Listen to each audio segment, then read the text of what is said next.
అసలు 2-3 రోజులు వరుసమ్మటి సెలవులు ఎందుకు వస్తాయో ఏం చేయాలో అర్థమే కాదు. ఒకటే బోర్ కొట్టుద్ది.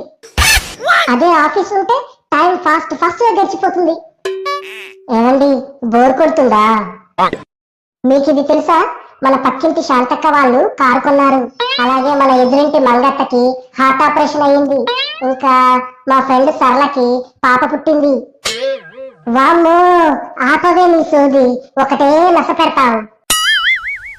పోనీ ఆ ఫ్రిడ్జ్ కొంచెం క్లీన్ చేసి పెట్టొచ్చు కదా. వామ్మో, నా వల్ల కాదు. ఆ ఫ్రిడ్జ్ లో ఉన్నవన్నీ తీసి కడిగి తుడిచి మళ్ళీ తీసినవన్నీ సర్దాలి. చాలా కష్టం, నా వల్ల కాదు బాబోయ్. పోనీ బయట ఎగ్జిబిషన్ పెట్టారు కదా, వెళ్దామా? మంచి ఎంటర్టైన్మెంట్, మీకు బోర్ ఫీలింగ్ కూడా ఉండదు. 2, 60, 100. వామ్మో, వద్దులే. తక్కువలో తక్కువ 1000 రూపాయలు ఖర్చు అవుతాయి.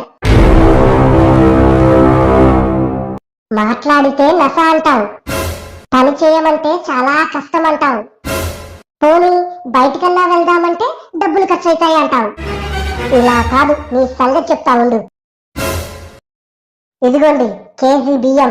ఇందులో ఎన్ని బియ్యం గింజలున్నాయో లెక్క పెట్టండి. దీనికి కష్టపడాల్సిన అవసరం లేదు, మీకు బోరు కొట్టదు. నా కోపం సంగతి తెలుసు కదా.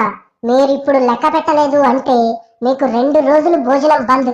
ఈ 2 రోజులు బోర్ కొట్టడంతో పాటు ఆకలి కూడా వేస్తుంది. వామ్మో, బోర్ కొడుతుందని దీంతో ఎందుకన్నాను రా బాబు. సరేనే, సరే లెక్క పెడతాను. అలా అని 10 నిమిషాలకే లెక్క పెట్టేశాను, కావాలంటే చెక్ చేసుకో అని అతి తెలివి చూపారంటే కేజీ బియ్యం కాస్త 10 కేజీల బియ్యం చేస్తా. తర్వాత మీ ఇష్టం.